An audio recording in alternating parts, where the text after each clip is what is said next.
I have to laugh about how often I get asked how I'm going to compete with a headset that hasn't even been released yet. Meta CTO Andrew Bosworth answers our questions about the new Meta accounts, the next Quest production cycle, of course, Project Cambria, competing with Apple, and more.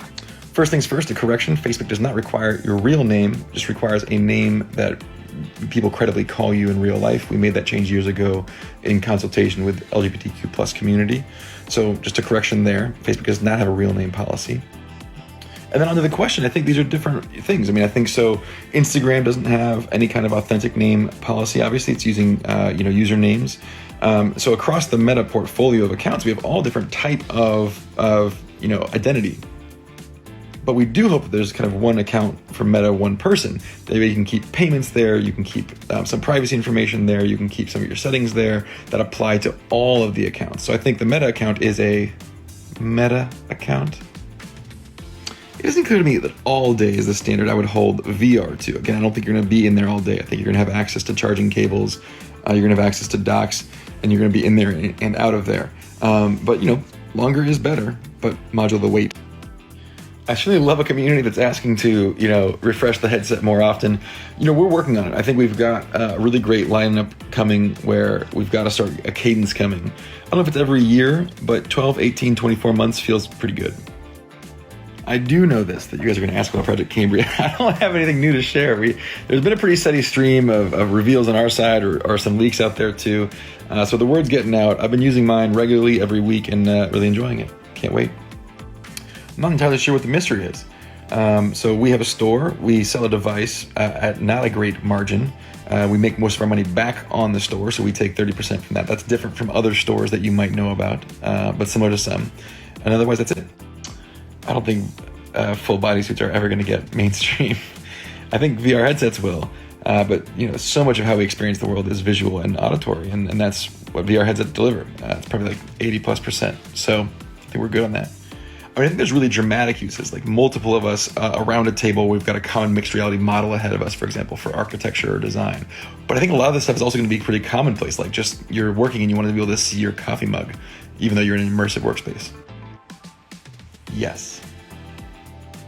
Yeah, I do one of my kind of key weekly meetings in VR each week, and we're using workrooms, and I got to tell you, it's great. If you're not using workrooms, you're missing out. It's a great tool. Yeah, recession affects all of us. We're all interconnected in the same global economy. The number one answer is it just slows things down. When you have less access to capital, projects just take longer. And that's what we've already talked about that publicly. Mark talked about the earnings call. We're just slowing things down a little bit. Digital objects in general are one of the things I'm really excited about for augmented reality. I think some of them will be decorative. Maybe the things like this could be replaced. Some of them will be, probably most of them will be functional. Things that interact and change as needed. We still have a long ways to go before it's as ubiquitous as smartphones. I do think that's where it's going to land probably next decade. We just have a lot of technical challenges to overcome and a lot of cost challenges to overcome before it is at that level of deployment. Over the fullness of time, all of our 2D devices probably get replaced by augmented reality. So whether it's the phone I'm using, the portal, the screen here, you don't need to have all that extra mechanical stuff if you've got a virtual screen that's always there and you can share it with people. I can't give you this information yet, though I'd love to.